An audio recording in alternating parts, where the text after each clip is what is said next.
Imagine that you and your family have made the choice to leave your home in Ireland and set sail for the New World in hopes for a better life.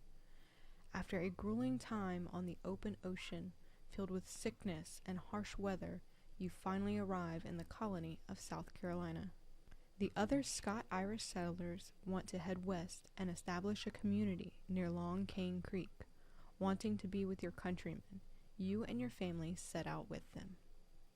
Life at Long Cane starts out great, but after only a few years, tension between the colonies and the Cherokee Nation intensifies.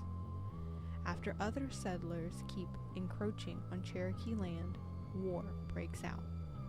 You and the other settlers have sparse skirmishes with the natives of the land, but it has grown too hostile. Everyone decides to abandon Long Cane, but as you load up your wagon, you hear it. Thundering hooves in the dark, and the war cries of the Cherokee. This was the life of Patrick Calhoun and his family. Let us take a look at the grim history of Long Cane Creek.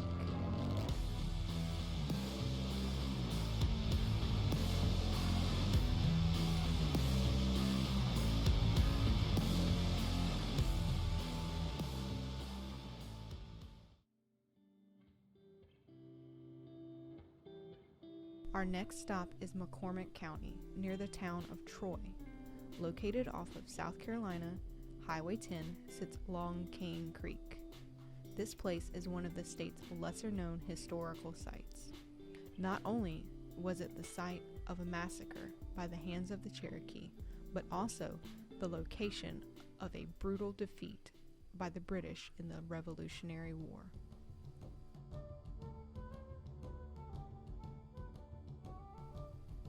In the early 1750s, a group of Scots-Irish settlers arrived in the New World, a mysterious place on all accounts where rumors of gold flowing from the hills and wild men running rampant. But these settlers just wanted to have their own community, and after only a few months, they and others established their settlement in Long Cane Creek. Long Cane got its name from the high sugar canes that grew in the area. To the settlers, this indicated fertile soil and a great place to farm. But this land was in the Cherokee Nation, and many of them were not happy with the theft of their land.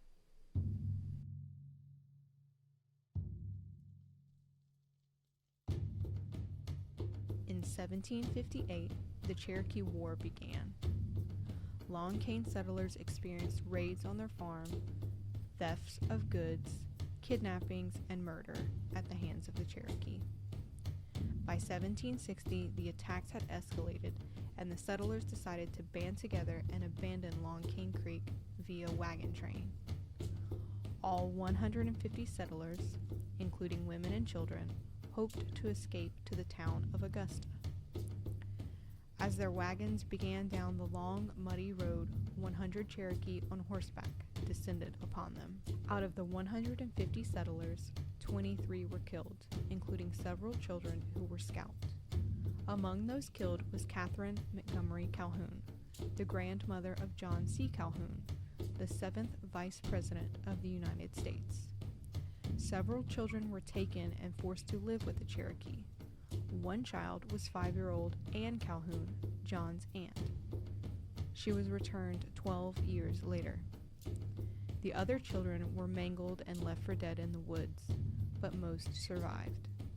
The South Carolina Gazette wrote about the massacre in their February 2nd to March 8th issues in 1760. These articles vary on the number of settlers and casualties involved. From issue February 2nd, 1760, The Long Cane Massacre. Yesterday night, the whole of the Long Cane settlers, to the number of 150, moved off with most of their effects in wagons to go towards Augusta in Georgia, and in a few hours after their setting off were surprised and attacked by about 100 Cherokees on horseback while they were getting their wagons out of a boggy place.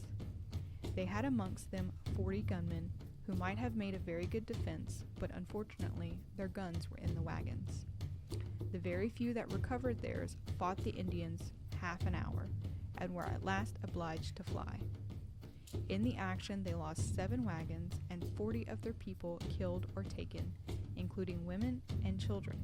The rest got safe to Augusta whence an express arrived here with the same account on Tuesday morning. From issue February 16, 1760. Many children have been found wandering the woods, of the party that were attacked removing from the Long Cane settlement. One man brought no less than 9 of them to Augusta, which he picked up in 2 different parties, some of them terribly cut with tomahawks and left for dead, and others scalped yet alive. From issue number 1334, March 1st to 8th, 1760. Missing child. Margaret Clark, whose husband was killed with the Long Cane settlers, seeks her daughter Jane Clark, 6 years, who was not found dead among the dead.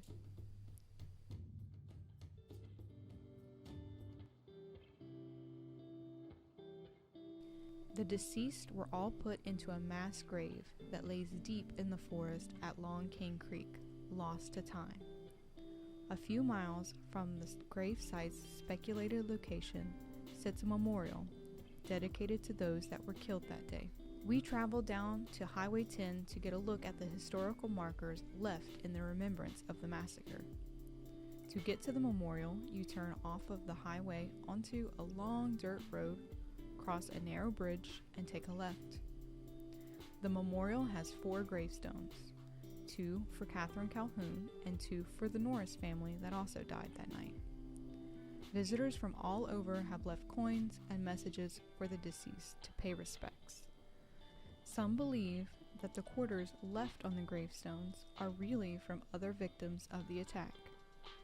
It is believed that if you leave a quarter at a grave, it means you were with this person when they died.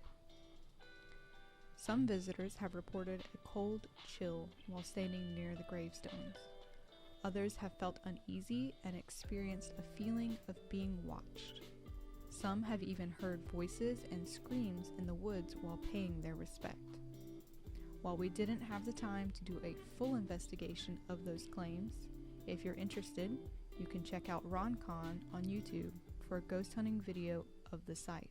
I will link the video below.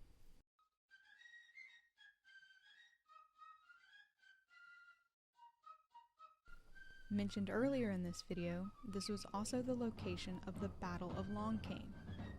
Overshadowed by the massacre that occurred 20 years before, little is known about the Battle of Long Cane. This is an excerpt from South Carolina's Revolutionary War Battlefields, a tour guide by R.L. Barber, pages 71 to 72. The British stronghold at 96 was the only post that had remained unmolested by the Patriots. The commander there, Colonel John H. Kruger, learned that some of Sumter's officers who were with him at Blackstone's Ford were preparing to move against the fortification. Colonels Elijah Clark and James McCall joined up with Colonel Benjamin Few of Georgia and marched towards the Long Cane settlement, about 30 miles southwest of 96, where they hoped to arouse the Patriot settlements of the populace and gain some new recruits of the cause. The settlement had been the victim of a Cherokee Indian attack in which 150 settlers were murdered.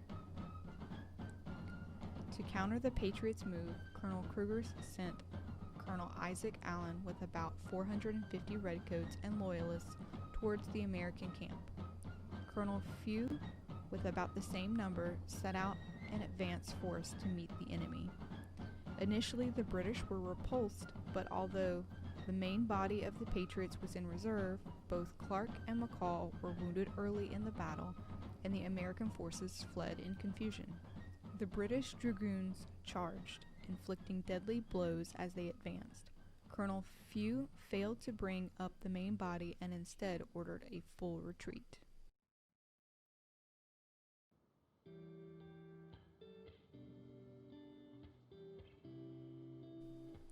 Long Cane Creek was the bloodiest site we have investigated. With the massacre and the battle soaking so much of the land in crimson, it isn't a wonder to us why many hear or feel strange things while in the area. And although we are disappointed that we didn't have time to give the area a full investigation ourselves, we may go back one day to see if we can hear the thundering hooves.